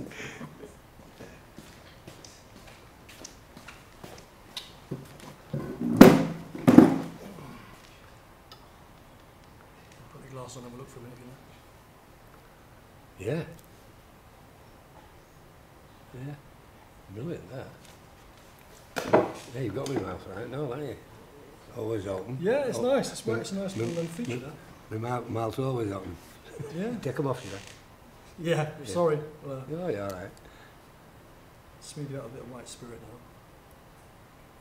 Take 10 years off you.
Make a fortune on these at Halloween.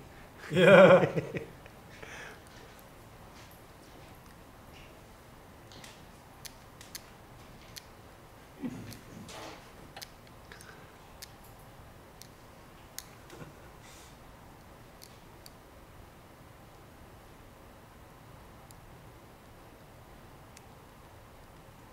So your family's close by, or they moved away? Sorry? Your family close by? Or Oh, yeah, living out thought both of them, my son and daughter. Robert's, what's his title? Field Operations Manager. He was a project manager, now he's a Field Operations Manager. And I was talking to him this morning, he says, I was in Scotland yesterday, he said, 6.5 hours it took me to Scotland. He said, I came back, went to Preston, and then he goes to Cornwall, goes all different jobs, all it's American firm he works on. And they're working on these, putting cooling systems in breweries and things like that. Yeah. Because he started off as an electrician, Robert, as apprentice electrician, and the firm went bust. And he'd nearly done his apprenticeship, and they asked him, would you like to be a plumber? And Rob said, why not? So I carried on paying for his electrical work, and he ended up with electrical papers and plumbing papers. Now he works, same as I say, his title is a Field Operations Manager. He'll not tell me what he's on, he just flies around in a big Mercedes. Really? Yeah, they've got a lovely car. And I complain about tax. I said, 73-year-old still paying tax. He says, Dad, I pay 44% tax. He says, so be quiet. Wow. So 44%. 40%, so it could have been 40%. I don't know, well that's what he pays tax, so it must be. But he says the pension is in, it's not very good, and he's got 3 houses in now, what he rents Good out. God. He rents them out, and he says that's my pension.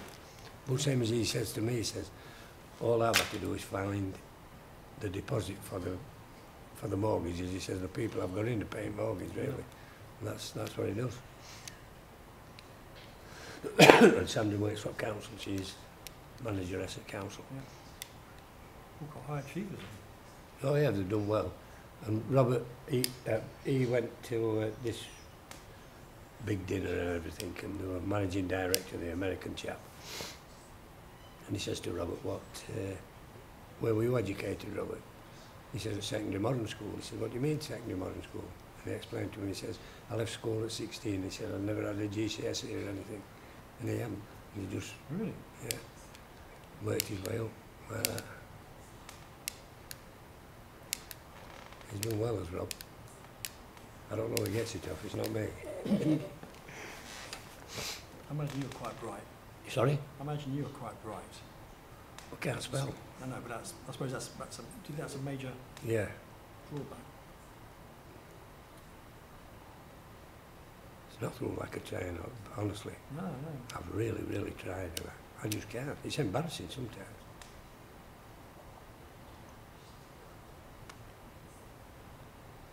Oh, I've got to 73 now, so I must have done something.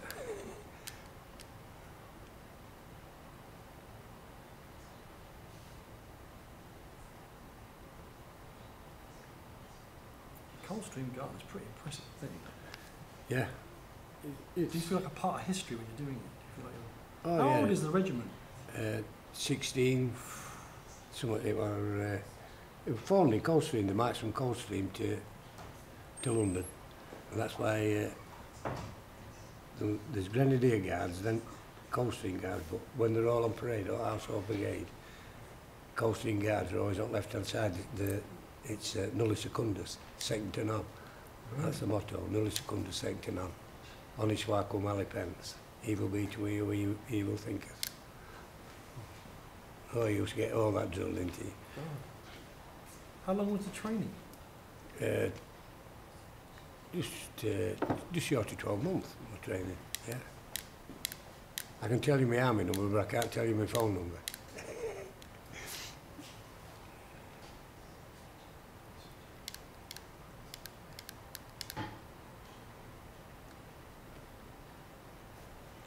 We've got just over half an hour left. Okay.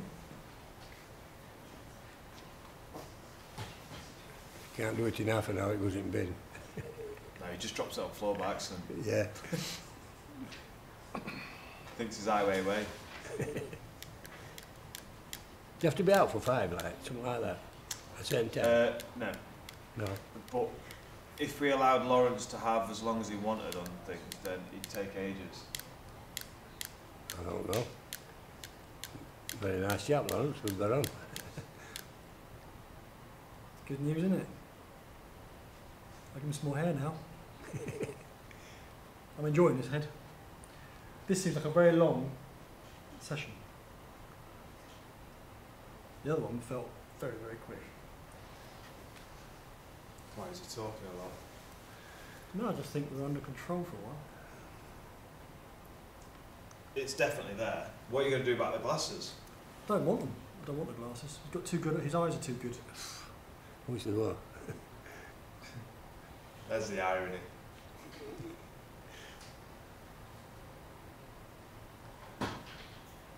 No, I like the eyes. They're great eyes. Whereabouts do you live, Allan? Amthorpe? You still living on? Yeah. St Mary's Drive. Do you know Hatfield Lane? Which one's that? Is that on the way You towards... come to Ireland in Amthorpe. If you're coming from Doncaster, Yeah, turn left, yeah, the shops, yeah. and the Indian restaurant and that Latchy. there. Latchy, yeah. Well, and then there's that garage, well, just right there, that garage. Right, yeah. Live down there. Can't miss my house. Right top corner. It's only detached in the street with a big conservatory outside. There you go. So when you're passing, just come knock on the door. There we go. Yeah. Next time, Yeah. me and Laurence will be there. Everybody's welcome.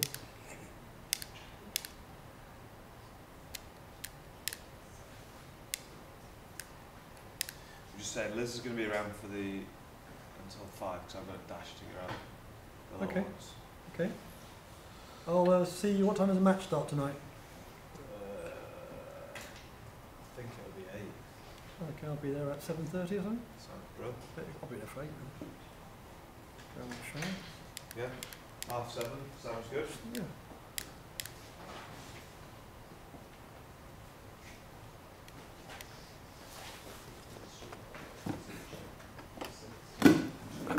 We'll stand around you now. Everybody's leaving us.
Right, guys, I'll see you. Bailing out now, eh? Bailing out, that's me done. Yeah, see you, pal, yeah. I'll see you soon. We'll no doubt be in touch Yeah, okay. with the next phase of the process. Next stage. It's just always unfolding more and more interest, isn't it, Laurence? Yeah. Oh, yeah. Call me anytime. Right, Yeah. brilliant. See you soon. Good Yeah. day. Liz will be around. Very good.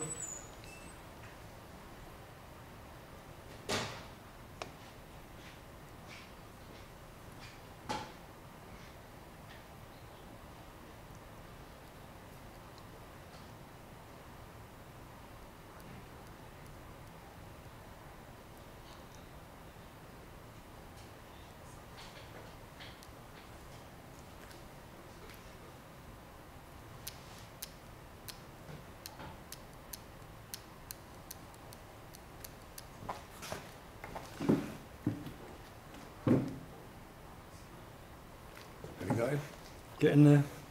Aerial views now. Aerial views. Don't forget that hole up there as well.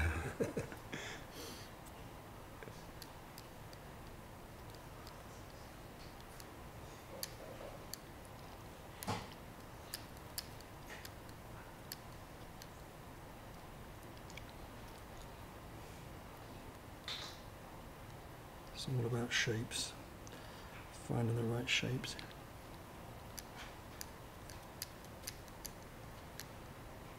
So you might be getting in touch with you again. Yeah. Yeah. Yeah, with the opening, you're going to get a plaster. Yeah. You've got the opening of the whole thing. There's going to be 40 of you guys who are going to be like Yeah. the veterans, Yeah. the people in the sculpture, Yeah. who've all been through Mind you, this. Mind you, not be forget for a bit. I would say I'm away all May, aren't I? Hmm? I'm away nearly all May Yeah. next month. No, it'll be a while. Yeah. Won't be a year before we get Yeah. the sculpture up. Yeah. It's a long-term thing.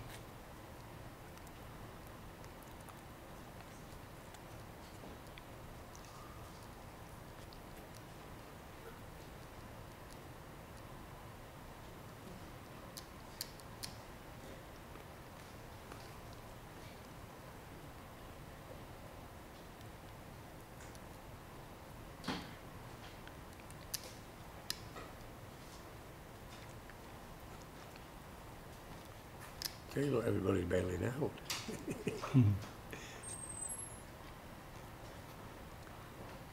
The Allan and Laurence left here. Yeah.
Can you put some brains in that head? I've tried. Too difficult. Not in 2 hours.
But you're not used to sitting like this quiet for so long.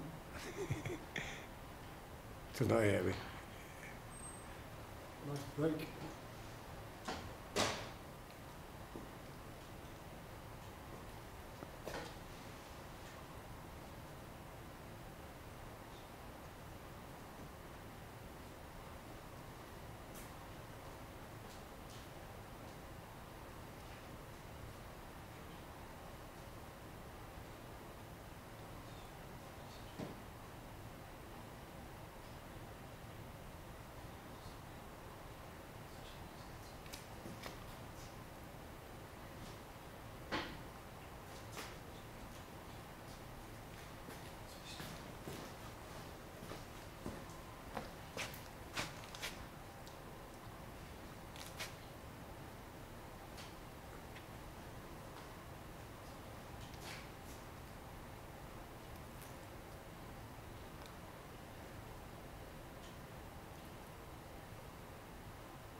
So I suppose you've seen all the royals then coming in out of Buckingham Palace.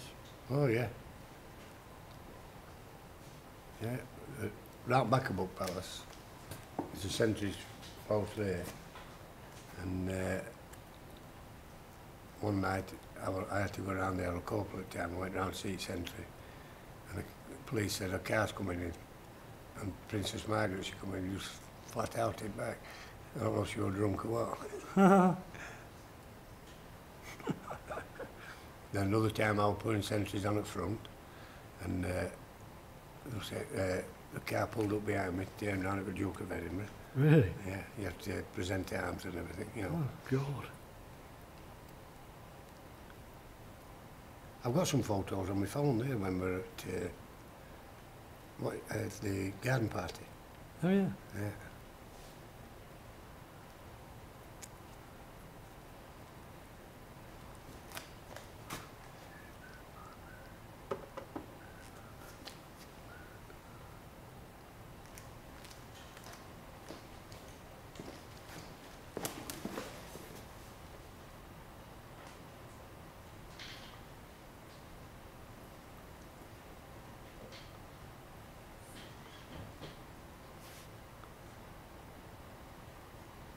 Because are they the Grenadiers on Horse Guards Parade? Is that the Grenadiers up there? No. The silver hats?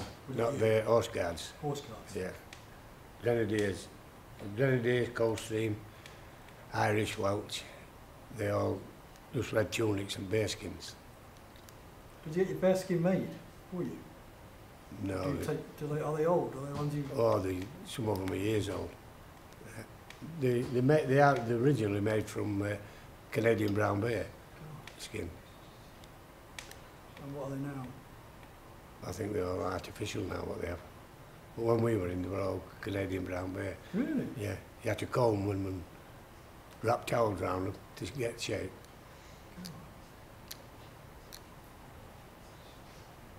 Amazing, isn't it? Yeah. And when I came out, I could have had one. Really? A friend of mine went in stores at the time, he says, take that one with you. I said, no, I wish I had them now. Yeah.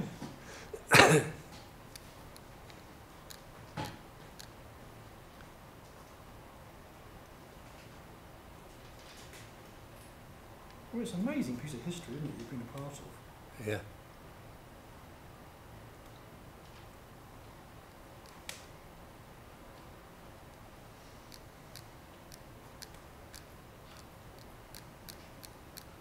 But when you're in Brigade of Guards, everybody expects you being 6 foot on that. And it's, Yeah, yeah. It's just, And posh. yeah, Grenadier Guards is there's one company, what you call Queen's Company. You have to be 6'6" to be 6'6"? to get in that, yeah. Well, you imagine them with a bearskin on and all. Good Yeah. God. You know. And everybody thinks you're not a proper soldier, but yeah, you know, You think you're kind of decorative, yeah. But you're not. ceremonial. Yeah, but it's not like they only like that when you come in back do your duties in London. The other times you're all over.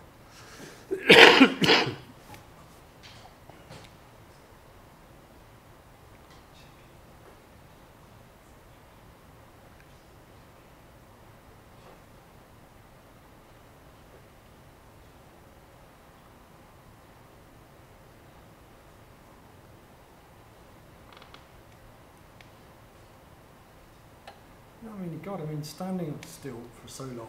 I Do- mean, must be used to that. Like this must be like standing guard in century. You used to do 2 on, 4 off. 2 hours on, 4 hours. 4 off, yeah. And you had all those tourists taking photographs of you. Oh, all the trying to time, make you yeah. move. Yes, but when you get lads there, young girls would come up, when you're in uniform and that, you know, make a date to see you at night, and go, if you ever turned up in your tunic and your bearskin, they didn't want to know you.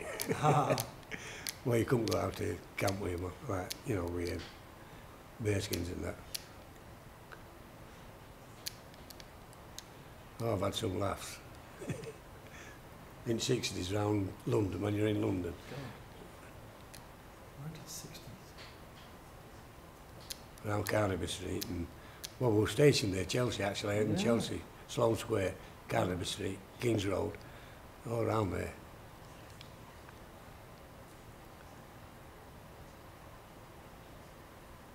and as soon as the 60s are taken off, Yeah. you are hardly the symbol for it in the Coldstream Guard. No, no.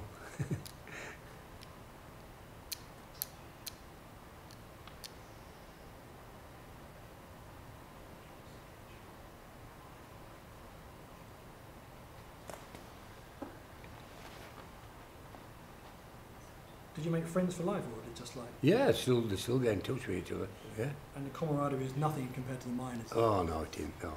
It's Even it's out good, on the but- battlefield, out on the battleground, you know, kind of... Yeah, it's. I've seen lads killed and injured, and but when you don't mind, it's a different. I don't know what it is. Yeah. I mean, we still get in touch with each other. Everybody used to call me Sweeney in the army. That was my name, Sweeney. Why, I don't know. Well, from when I first day at Paybright, probably because I had long hair, probably at DA or something. They said, "Oh, Sweeney Toddsy," and it stuck with me all the way through the army. But I'd have thought that the camaraderie would have been the same, very, very similar. Well, similar, yeah, it is similar.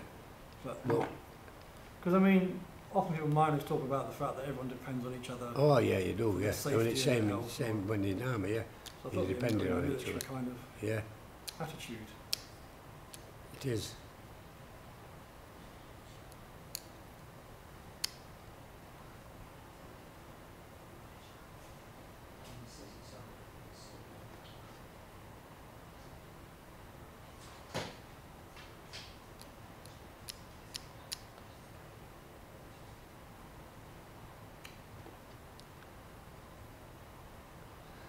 That's it, give me more air. Yeah. You get there now.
I think it's great what you do, how you do it.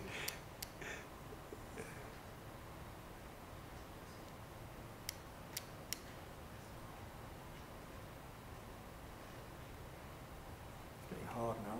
Yeah. Wax.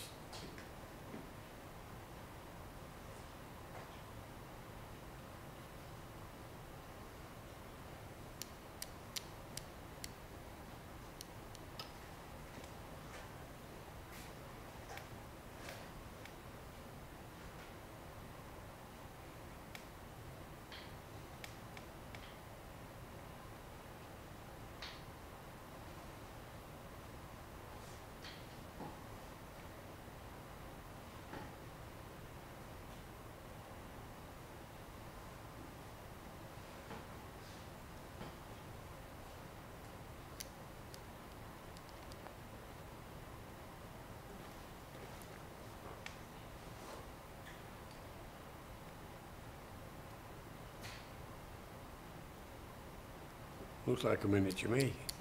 You are? Looks like a miniature me. Yeah. That's good news. Usually people say it looks just like my dad or something. Oh. It's always a good sign.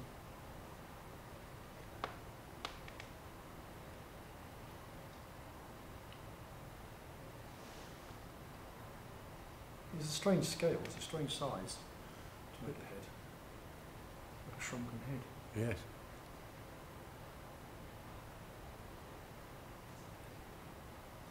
Yeah, it looks like been up Amazon and found Yeah, some tribe never been. They've got me.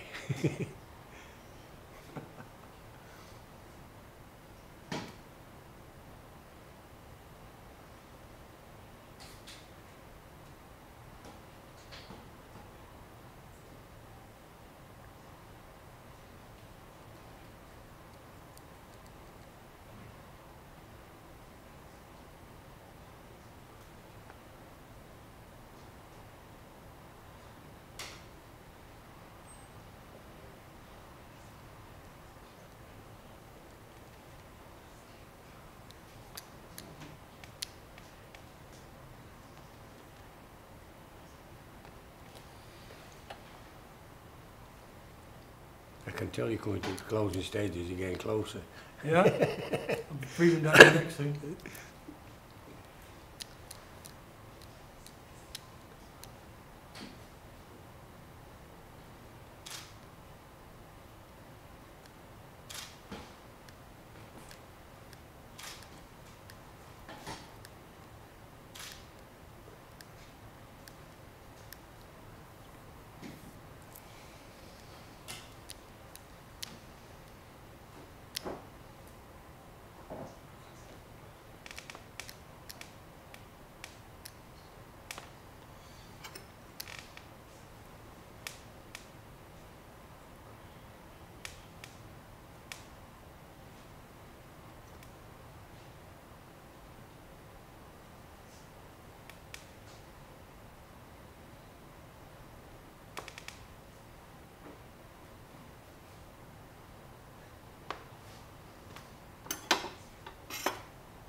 Uh, 10 minutes long.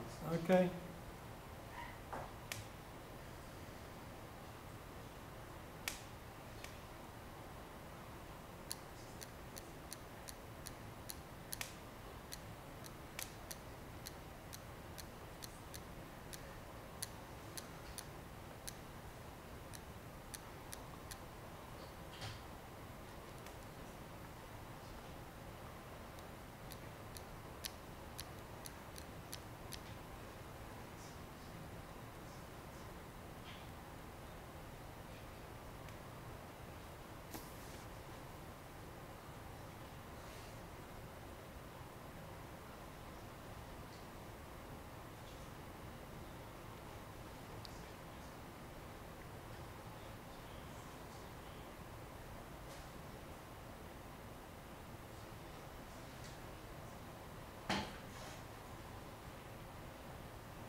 I'll take some of that home and it gets rid of the wrinkles. Yeah.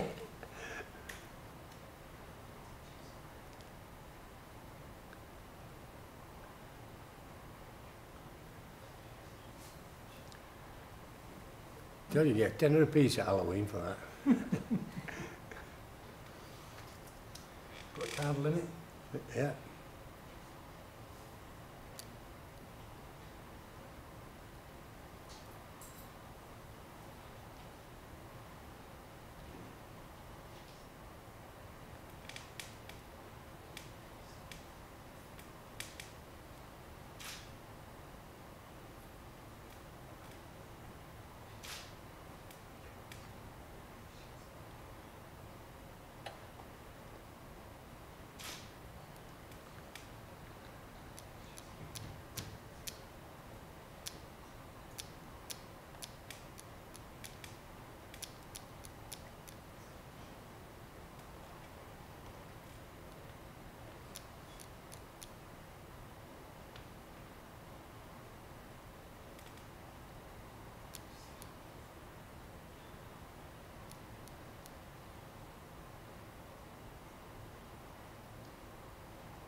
Gathering now, Yeah. like vultures. All these photos are going on Crime Watch. Have you seen this man?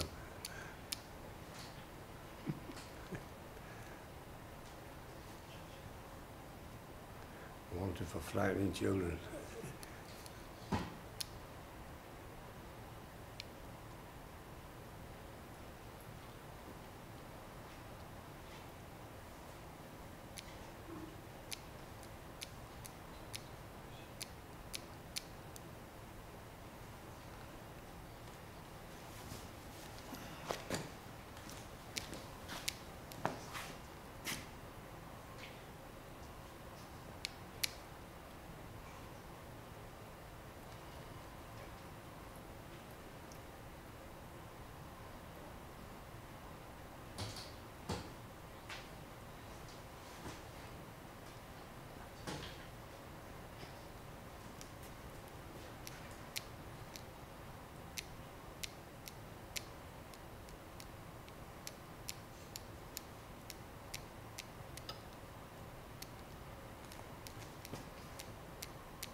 You know, I'm camera shy.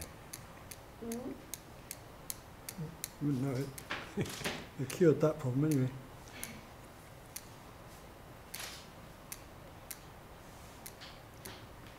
Not sculptor shy. No.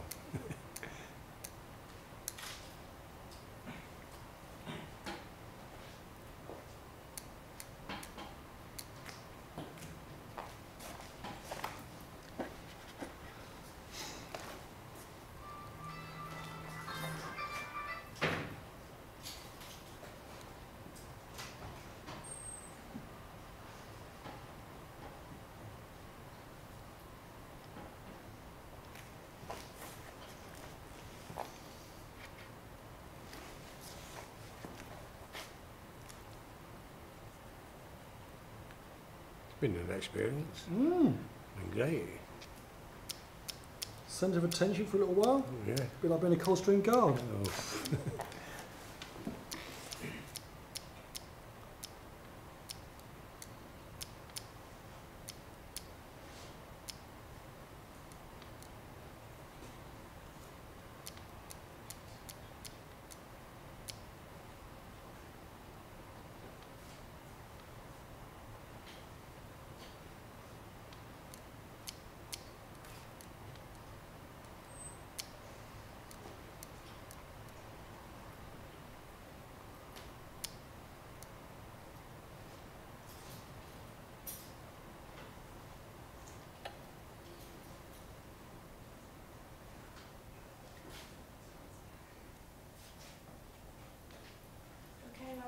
We're done. Great. Well, I can see. Yeah, brilliant. Yeah, it does look like me.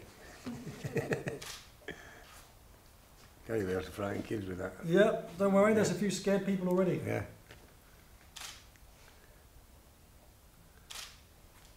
I lost you. Just want to show it to this camera.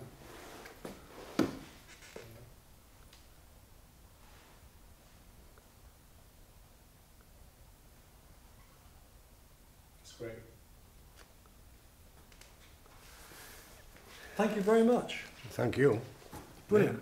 Yeah.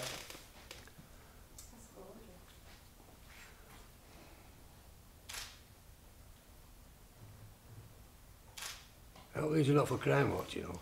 That's good. Brilliant. That was really enjoyable. Really Yeah, I fantastic. enjoyed that. Thank you. Yeah.